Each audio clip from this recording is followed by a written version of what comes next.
Inilah keluarga besar yang disebut Ahlul Bait.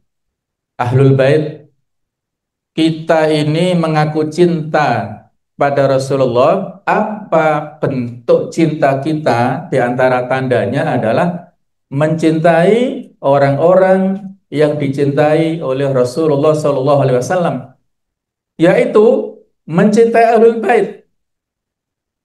Putra putra Nabi SAW ini tiga. Yang tertua adalah Al-Qasim, sehingga beliau dipanggil dengan kunyah. Orang Arab itu satu orang punya tiga nama ya. Nama pertama disebut Al-Ism, nama yang diberikan sejak lahir. Yang kedua disebut Al-Kunyah. Kunyah itu ya nama yang awalannya Abu, Ummu, atau Ibnu. Itu kunyah. Biasanya disandarkan ke anak pertama. Anak pertama Nabi Al-Qasim, maka beliau Abul Qasim. Biasanya orang-orang kafir Quraisy, orang-orang Yahudi itu memanggil Nabi Muhammad dengan ya Abul Qasim, wahai Abul Qasim.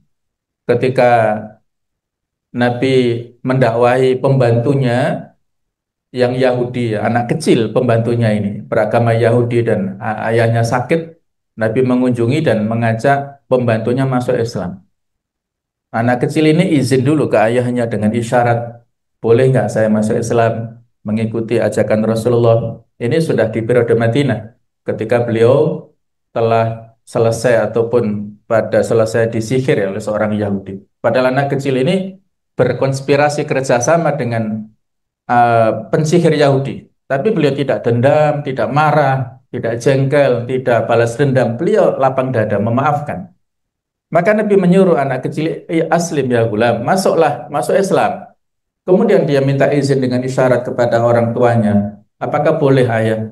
Maka ayah mengatakan, ati Abul Qasim, taatlah, ikuti apa yang disuruh oleh Abul Qasim. Ini contoh panggilan Abul Qasim masyhur ya di kalangan Arab saat itu.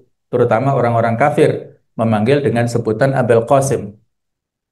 Jadi Al-Qasim ini lahir pada periode Mekah ya masih sebelum hijrah ya, dan beliau meninggal pada usia sebelum 2 tahun, masih kecil. Abdullah juga sama, ini adiknya laki-laki yang diberi nama atau gelarnya, jadi tadi lupa ya, Al-Ism, Al-Kunya, ada lagi nama orang Arab Al-Laqab. Laqab itu gelar. Nah, seperti Umar bin Khattab itu namanya Umar, kunyahnya Abu Hafs, kemudian gelarnya Al-Faruq. Nah, itu Abu Bakar. Abu Bakar itu kunyah aslinya, tapi terkenal. Nama aslinya siapa? Bahkan banyak kita yang nggak paham. Siapa nama asli? Abu Bakar lah. Enggak, nama asli Al-Ism. Sejak kecil namanya bukan Abu Bakar, tapi Abdullah bin Abi Quhafah. Kemudian lakopnya apa? Gelarnya As-Siddiq. Karena beliau membenarkan peristiwa Isra Mi'raj. Nah, itu ada kronologis masing-masing ya. Baik. Abdullah ini punya lakop At-Thayyib atau At-Thahir. Ini juga sama, meninggalnya pada usia belum 2 tahun. Pada periode Mekah. Mungkin sekitar ya sebelum 10 kenabian. Mohon maaf, malah beliau, mohon maaf, dua-duanya ini malah beliau diangkat, belum diangkat menjadi nabi ya. Jadi masih awal-awal. Nah, Ibrahim ini putra beliau satu-satunya dari selain Khadijah. Dari siapa Ibrahim ini? Yaitu dari Maryah Al-Qibtiyah. Maryah ini dihadiahi oleh Raja Mesir saat Nabi mengirimkan surat, beliau mengirimkan surat ajakan masuk Islam, diantaranya ke Raja Mesir, tapi Raja Mesir belum berkenan masuk Islam, namun tidak marah, tidak tersinggung, malah memberikan apresiasi kepada Nabi Muhammad dengan mengirimkan perempuan, artinya dari bangsa sana ya, untuk dihadiahkan kepada Nabi Muhammad SAW, dan akhirnya beliau menjadikan Maria Al-Qibtiyah sebagai istrinya. Sehingga orang Mesir bangga. Qibti itu kan suku Mesir ya. Orang Mesir itu bangga karena ada keterkaitan antara Mesir dengan Rasulullah. Ada warga Mesir yang dinikahi Rasulullah. Jadi bangganya luar biasa. Salah seorang warga Mesir menjadi ummahatul mukminin, itu luar biasa kebanggaannya. Nah, itu punya putra namanya Ibrahim yang lahir pada periode-periode akhir pada saat Nabi sudah hijrah, bahkan wafat itu pada usia 1,5 tahun dan kebetulan bersamaan dengan terjadinya gerhana, sehingga orang-orang salah paham, dikiranya gerhana itu dalam rangka wafatnya Ibrahim, padahal itu takdir Allah, tidak ada kaitannya dengan kematian seseorang. Beliau Nabi itu menangis ya, mungkin sayangnya luar biasa, meneteskan air mata, dan beberapa lama berikutnya, tidak lama beliau sakit dan akhirnya meninggal. Jadi sudah meninggalnya itu sekitar tahun ke-8 Hijriyah lah. Jadi mendekati beliau pada akhir risalahnya itu. Kemudian eh, putri beliau yang tertua itu Zainab. Zainab ini dinikahi oleh Abul As bin Rabi, yang pada saat itu Abul As ini tokoh pedagang sukses di Mekah, dan pada saat hijrah dia tidak mau ikut ya, jadi dia itu belum mau masuk Islam pada awal-awal, sehingga terpisah kehidupan. Zainab sudah hijrah ke Mekah, ke Madinah. Abul As ini masih berada di Mekah, terpisah, tapi cinta mereka abadi luar biasa. Ketika Abul As tertawan di perang Badar, kan boleh menebus ya, itu Zainab datang kepada Rasulullah SAW dan menyerahkan kalungnya, warisan dari Khadijah, sampai Nabi terharu, meneteskan air mata. Ini ingat dengan Khadijah, ibunda Zainab ini. Harta yang sangat dicintai dari peninggalan ibunya terkasih, mau dijadikan sebagai tebusan untuk membebaskan Abul As dari tawanan. Itulah di antara kisah bagaimana pembebasan tawanan perang Badar ini. Dan akhirnya diterima, dibebaskan. Tapi saat itu sudah dikasih peluang, wahai Abul As, kalau kamu masuk Islam silahkan tinggal di sini bersama istrimu. Tapi yang namanya hidayah ya belum. Saat itu dia kembali ke Mekah. Baru masuk Islamnya Abul As itu setelah peristiwa perang Hudaybiyah atau perjanjian Hudaybiyah ya, Umrah Hudaybiyah ini, yaitu tahun ke-6 Hijriah. Itu baru dia masuk Islam, dan akhirnya mereka hidup kembali bersama di Madinah. Tapi itu pun tidak lama, karena Zainab ini beberapa waktu berikutnya meninggal, yaitu tahun sekitar 7 atau 8 Hijriah. Beliau sudah meninggal, usianya relatif muda, usia 29 tahun meninggalnya.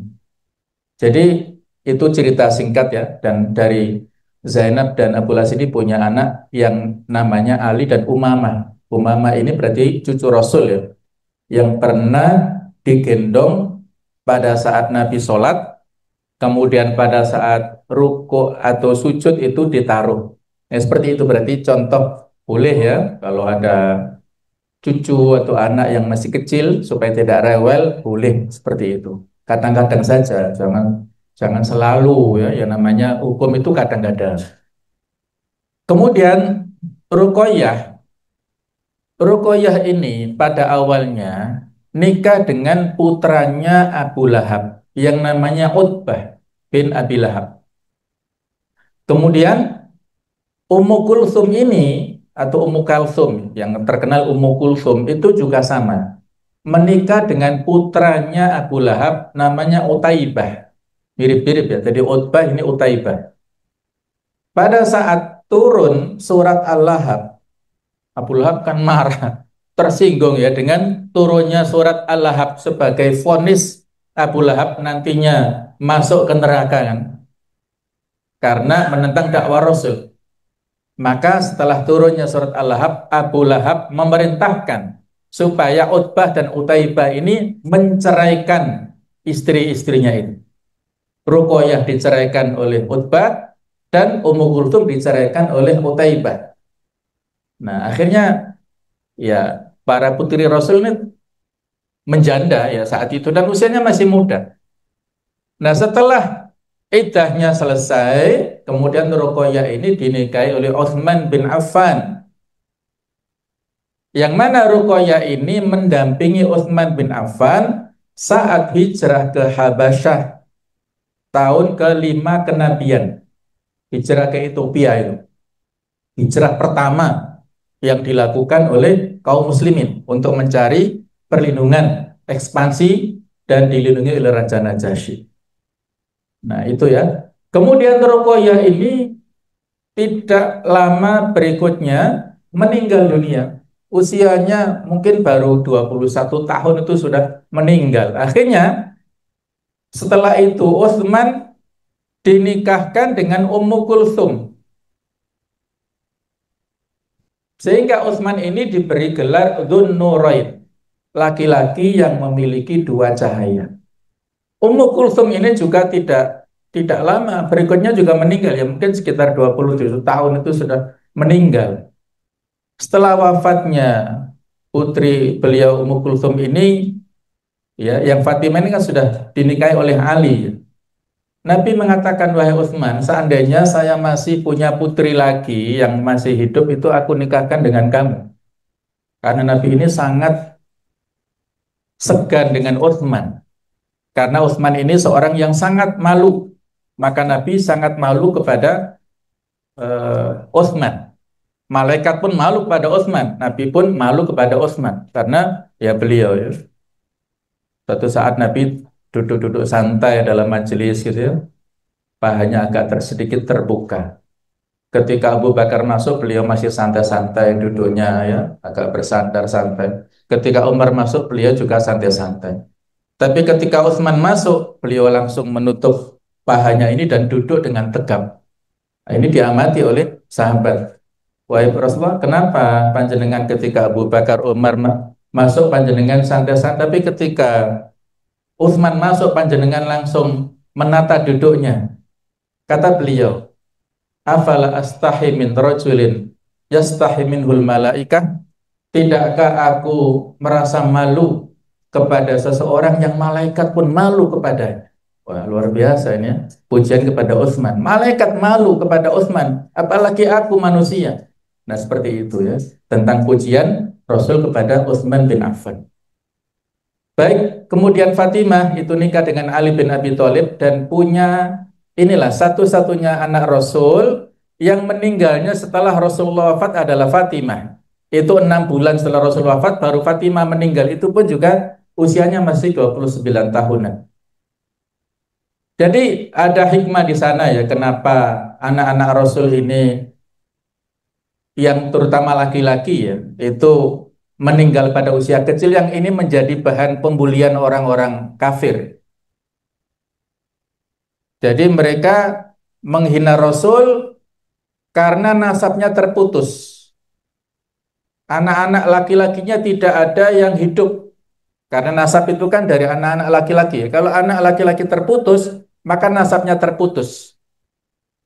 Mereka mengatakan Batara Muhammad, Batara Muhammad. Muhammad telah terputus nasabnya, itu dipopulerkan menjadi the marketing Rasulullah. Maka Nabi menurunkan. Maka Allah menurunkan surat Al-Kautsar yang akhir ayatnya inna syani'aka wal abtar. Sesungguhnya orang yang membencimu itulah yang terputus barokahnya, tidak mendapatkan keberkahan dari Allah Subhanahu wa taala.